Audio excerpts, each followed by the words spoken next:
తెలియజేస్తున్నాం కాబట్టి గమనించవలసిందిగా అందరికీ కోరుకుంటున్నాం. మేము ఒక్కరిమే కాదు, మా పోలీస్ డిపార్ట్మెంట్ కూడా వస్తుంది. ఖచ్చితంగా నోటీసులు అందజేస్తాం. అందజేసిన తర్వాత మీరు ఆ నోటీసు ప్రకారం చాలా ఇబ్బంది పడతారు.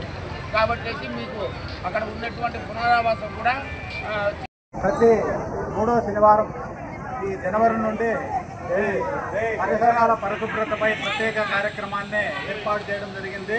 దీంట్లో ప్రజలకు అవగాహన కల్పించాలని చెప్పేసి మన గ్రామాల్లో ఎక్కడంటే అక్కడ చెత్త వేయకుండా, అదేవిధంగా మురుగునీరు రోడ్లపైకి వదలకుండా అవగాహన కల్పించమని చెప్పడం జరిగింది. కానీ మన గ్రామం ఇందుకు విరుద్ధంగా అందరూ ఆ రోడ్డుపైకి మురుగునీరు వదులుతున్నారు. ఇది చాలా తప్పు.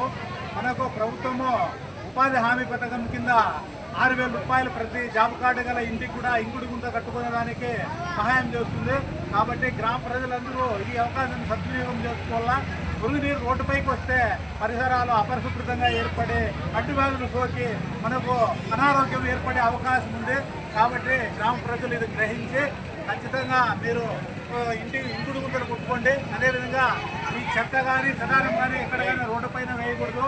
మాకు గ్రీన్ అంబాసిడర్లు ప్రతిరోజు మన గ్రామ పంచాయతీ పారిశుద్ధ కార్మికులు ప్రతిరోజు ఇంటింటి చెత్త సేకరిస్తున్నారు. కాబట్టి పబ్లిక్ ప్రదేశాల్లో ఎక్కడ చెత్త వేయకండి. అదేవిధంగా మురుగునీరు కూడా రోడ్డుపైన వదలకూడదు.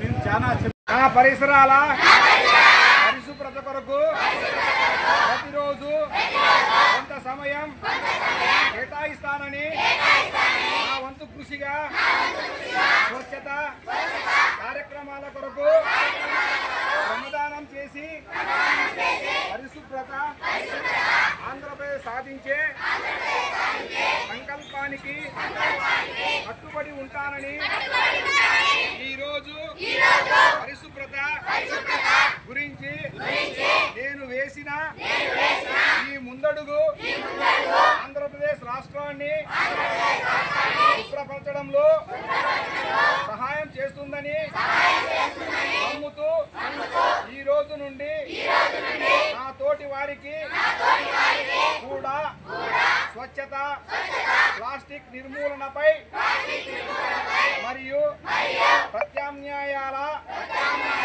వినియోగంపై అవగాహన కల్పించే దిశగా ప్రయత్నిస్తానని మన ఆంధ్రప్రదేశ్ను స్వచ్ఛ ఆంధ్రప్రదేశ్గా తీర్చిదిద్దేటట్లు నా వంతు కృషి చేస్తానని ప్రమాణం చేస్తున్నాను. ఏమనగా ఈరోజు ప్రతి 3వ శనివారం రాష్ట్ర ప్రభుత్వం మన పరిసరాలను పరిశుభ్రంగా ఉంచాలనే ఉద్దేశంతో ఈ కార్యక్రమాన్ని నిర్వహిస్తున్నాము. ప్రజలందరూ అవగాహన కలిగి ఉండాలి. రోడ్లలో నీళ్లు వేయకూడదు, చెత్త వేయకూడదు.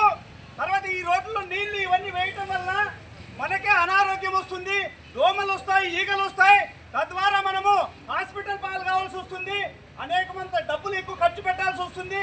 ఇవన్నీ మీరు గమనించి మీ నీళ్ళు ఎక్కడైతే ఉన్నాయో మీ ఇంట్లో నీళ్ళన్నీ కూడా అక్కడే గుంత తవ్వుకోండి. మన సార్ చెప్పినారు 6,000 రూపాయలు ఇస్తామని చెప్పారు ఆ గుంత తవ్వడానికి. మరి ఆ గుంత తవ్వుకొని ఆ నీళ్ళను అక్కడే స్టాప్ చేసేలాగా రోడ్లలోకి వదలకుండా మీరంతా చేస్తే, మీరంతా చేయి కలిపితే మన ఎన్పీ కుంట గ్రామం అంతా కూడా పరిశుభ్రంగా ఉంటుంది, రోగము లేని ఎన్పీ కుంటగా మారుతుందని చెప్పేసి ఈ సందర్భంగా మీకందరికీ వినిపిస్తున్నాం.